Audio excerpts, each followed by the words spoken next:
Is it hard for you to get your children to sleep on time? Do they want you to lay down with them and you might have had some other things that you needed to do?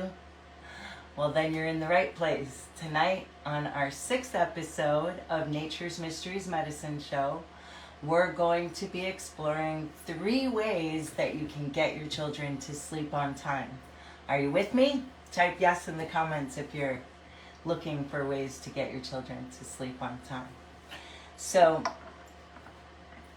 I had 3 daughters that I raised with my husband, and we would either, one of us would have to go lay down with the girls because it just made it easier. They'd fall asleep quicker if one of us was in there with them. And, you know, if the one parent who's at home with the children all day long, you know, you're kind of looking forward to spending time with the other person who gets home from work, maybe later on in the day, and you've been waiting to have that one-on-one conversation and just be able to talk and be uninterrupted.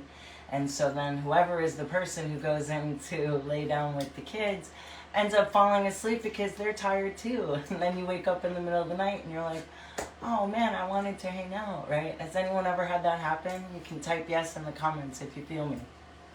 So tonight what we're going to be talking about is some easy ways for you to be able to get your kids to sleep on time so that you can get back up, do those things that you need to do that you've been waiting until you had a couple moments to yourself to be able to do them. So does that sound good? Great. So the first thing that we can do is have them eat magnesium-rich foods, because magnesium actually helps our body to produce melatonin, which helps us sleep. So, you know, like after a Thanksgiving meal, when you eat turkey, it's the tryptophan in there that kind of makes everyone sleepy. And that's actually an amino acid that has an ability to just bring a sense of calm and make you feel a little more at ease. And like you could drift off into sleep. I'm sure everyone who eats turkey knows what I'm talking about, right? So that's an option, is giving them some kind of magnesium-rich foods, such as if you're a meat eater, you could have a little bit of turkey on like an Ezekiel wrap or something like that. Or if you eat bananas, if you like bananas, you could have some bananas with some nuts. You know, like if your child likes almonds or something like that, you could have some, so any kind of like carbohydrate, like whole grain carbohydrate, also helps to induce a sense of calm and helps you feel like you're ready to sleep. And so you could make like toast. If you put honey on it, honey also helps that bring a sense of calm. So you could make toast with honey, you could have bananas with almonds, you could have crackers with some almond butter. I don't know if many of you have tried almond butter, but it's one of my favorites. You could try that. If you're gonna eat, you know, any kind of nut butters, specifically peanut butter, you always want to make sure that it's organic, because peanuts are one of the most highly sprayed foods that we need to look out for. If you look on the list of, you know, foods that aren't organic that you try to avoid at all costs, peanut butter is one of them, as well as grapes. So you just want to make sure that if you do have peanut butter, that it's some kind of organic peanut butter. And so those are options. Another option would be chamomile tea. Has anyone ever tried chamomile tea when it gets to be close to bedtime? It has a very relaxing effect. I actually grew some in my garden, and then I made some tea with it, and we were just hanging out, and I kind of wasn't thinking that I had just drank the tea, and all of a sudden I felt so sleepy and then I realized, oh, that was my chamomile that I grew. So, but not all herbs that have sedative properties are good for children. You know, like if someone said to you, oh, use valerian or something, valerian isn't good for children. It might be good for moms, but it's not good for children. So for children, your best choice would be chamomile tea. And this company right here is a company that makes delicious tea blends, as well as this one right here that's yogi tea or traditional medicinals, and either one of them you could probably find chamomile tea. I think we usually get the yogi tea blend if that's what we're using. And for children, depending on what age they are, you would just, you could make like a cup of tea and then maybe double it with water so that it's not too strong for them, and see how that goes. And then another thing that you could do is having them try to meditate a little bit. I don't know if you've tried that. And you don't have to call it meditation if you feel like your child would have any kind of, not wanting to do it for any reason. But if you could just say to them, why don't you breathe with me? And when you breathe into the count of 4 and hold it for 2 seconds, and then breathe out to the count of 6, it actually switches your vagus nerve and it brings you out of fight or flight. So your vagus nerve is like the longest nerve in our body, and it's coming down from our brain stem. It goes out through our chest, through our abdomen, connects to our internal organs, and it's sending messages from our brain to our organs. And if we're in a state of constant fight or flight and we have high adrenaline levels or a lot of endorphins running through us, then it might be hard for us to take it down a notch. And for children, sometimes, they're just always in that kind of heightened state, and sometimes they don't even really know how to take it down a notch, So one of the things that you can do is do it with them. And when you're laying there at night, you can say, let's just try breathing together, and breathe into the count of 4, hold it for 2 seconds, and then breathe out to the count of 6. And that switches your parasympathetic nervous system. Not that you need to tell kids this, but just so that you know. It switches your parasympathetic nervous system, which is the opposite of what your body's in when you're in fight or flight. That's your sympathetic nervous system. When you switch your parasympathetic nervous system, you're actually activating your rest and digest mode. And in that mode, the blood comes out of your extremities and goes into your internal organs, and your body can work on healing, and it's easier to sleep and feel that state of calm and not have so many endorphins and adrenaline running through our bodies. So doing a little breathing exercise is always a great option for helping kids.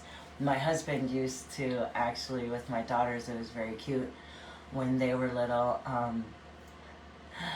they would say that they weren't tired, and so he would say, okay, well, try to close your eyes for 1 minute and we'll see. If you have multiple children, then it's fun because it can be like, let's see who falls asleep first, kind of, or who doesn't fall asleep first.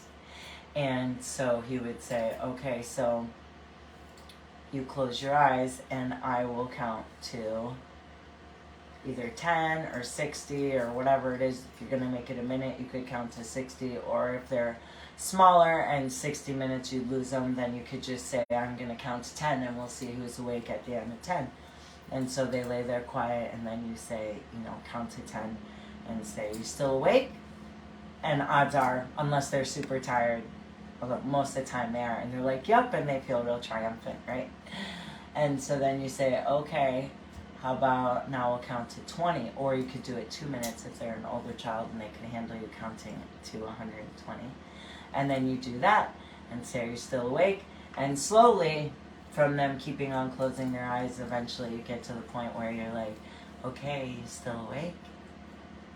And they're not awake anymore. So I know that a lot of people know about bedtime rituals, and a lot of moms already have, their way of putting their kids to bed. But one of the ways that can also help to ease them into a state of sleep is a bedtime story. That's actually why some people do that, and why it has become part of many bedtime rituals is to read a book before you go to bed, because just them listening to your voice and hearing you change your voice and talking, it kind of helps them to drift off into a state of sleep.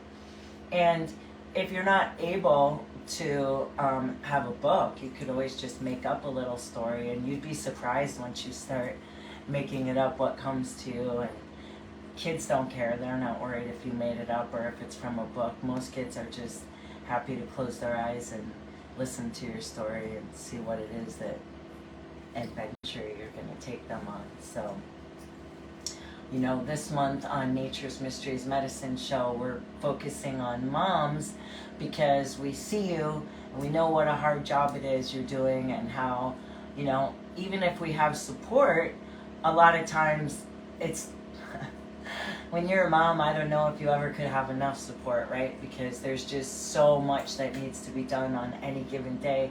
And then if you're a working mom, or you have others that you're taking care of as a caretaker or anything like that, it's really helpful if you can have those moments in time when your children are in bed to just either meditate yourself and bring yourself out of fight or flight mode, or get things done that you need to do, get the laundry done, or drop your car off at the mechanic if that's something that needs to be done, and you leave your kids with their older siblings. Whatever it is, go shopping.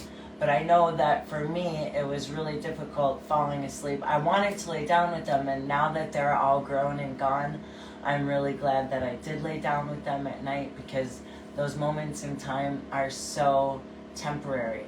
When you're in it, and you have all these things that you need to do, and they want them to lay down with you, and you're like, I can't, I just have so many things. But then when you look back, you think, you know, wish that maybe that you had, or something like that. So if you know little tricks that can help them fall asleep quicker, then you could go in there with them and lay down and know that, you know, you're not going to be in there for 2 hours while they're rolling over and tossing and turning, and you're wishing that they would fall asleep. Another thing you can do is to turn off the TV or any kind of screen time 2 hours before it's time for bed, because sometimes the light from the screen and just the visual activity in your brain, it takes a while for your body to just calm down from that. So if you started maybe like 2 hours before bedtime, you know, having some other interesting thing for them to do, maybe they read a book, you read a book to them, take a bath, eat some crackers with almond butter, or have a little snack, something like that, that can just help them to, oatmeal would be a good one, gluten-free oatmeal, just to help them, their brains actually start secreting some melatonin, which helps them to take it down a notch. Also, a lot of times, snacks, or, you know, could even be like a prescription medication or something, could have caffeine in it. So we just want to make sure that whatever we're giving them, you know, like if we give them a snack after dinner, if it's a sugary snack that is something that's going to keep them wired and not help them sleep, then, you know, it might be more beneficial if we gave them some kind of sleepy time snack that they don't even know is a sleepy time snack, you know. Oh, so that's another option too. And I had some books that I wanted to just show you that were some of my daughter's favorite books. If you were looking for any kind of interesting children's books that have beautiful illustrations and the stories are really sweet, this is one of our favorite authors, Elsa Biscow, and it's just like a really beautiful story about the trees and Christopher going through his garden, and the artwork's really beautiful. My girls always love these stories, and the books are, you know, they're pretty, you know, there's not too many words on the page, but there's enough pages that, you know, to feel a state of calm come over them. And this is one of them, Christopher's Harvest Time, and then Peter in Blueberry Land.